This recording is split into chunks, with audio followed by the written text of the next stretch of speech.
Hi everyone! In this video, we'll take a look at how the interface works with FX plugins in Reaper. So let's dive in! In the main Reaper interface, as well as in the mixer view, which we covered in previous videos, there's a section with buttons for my go-to mixing plugins. The first plugin is my favorite channel strip, the Sheps Omni Channel 2, followed by the ProQ equalizer, a couple of tools for controlling dynamics, a saturation plugin, effects for ambience, and finally, a limiter. Clicking on any plugin button inserts it into the FX chain of the currently selected channel. At the same time, the corresponding plugin interface shows up on the tablet. This interface is essentially a screenshot of the plugin with buttons overlaid on top. Tapping a button activates the corresponding assignment in NAC, letting me fine-tune it using the knob controller. Other buttons can directly activate or deactivate different plugin sections or switch modes. At the top right, there's a Remove button. Pressing it removes the plugin from the FX chain and brings us back to the main interface. From there, I can switch to another track and add a new effect just as easily.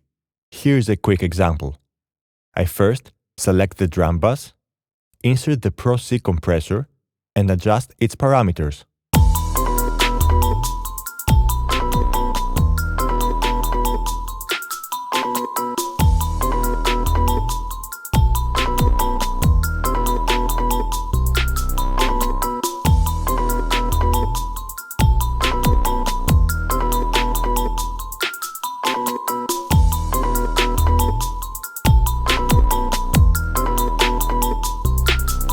Then, I can go back to the main view, insert a saturation plugin, and tweak it to taste.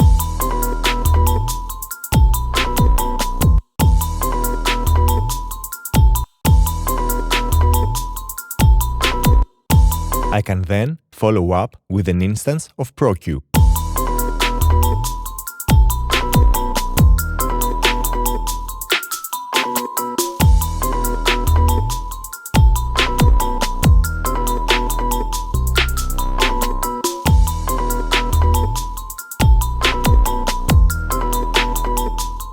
I can move between these plugins using their tabs, or I can press the arrow keys to jump through the FX chain. At any point, the bypass button lets me quickly disable the plugin in focus. Now, let's try something else. I select the snare track and add a parallel track to that. I can rename it directly on the tablet. I then lower its volume and insert a Pro R reverb.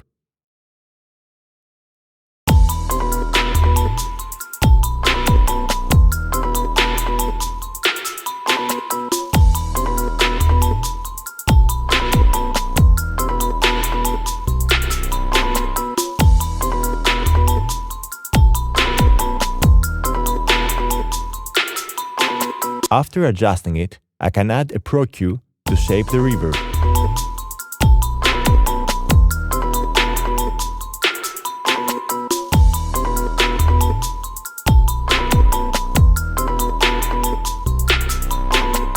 If I want to EQ before the reverb, I can press this arrow button to move it earlier in the FX chain.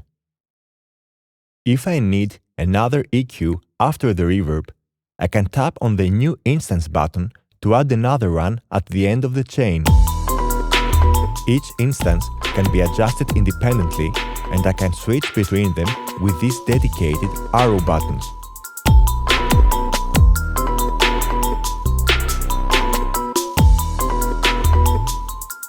Back in the main interface, I can press Close All to close all plugin windows. Pressing a button for a plugin that is already in the chain brings up its last instance, and from there I can jump to any other plugin in the chain using the navigation controls I've shown. Even when using a regular mouse to open or switch plugins in the DAW, NAC detects that and updates the tablet interface accordingly.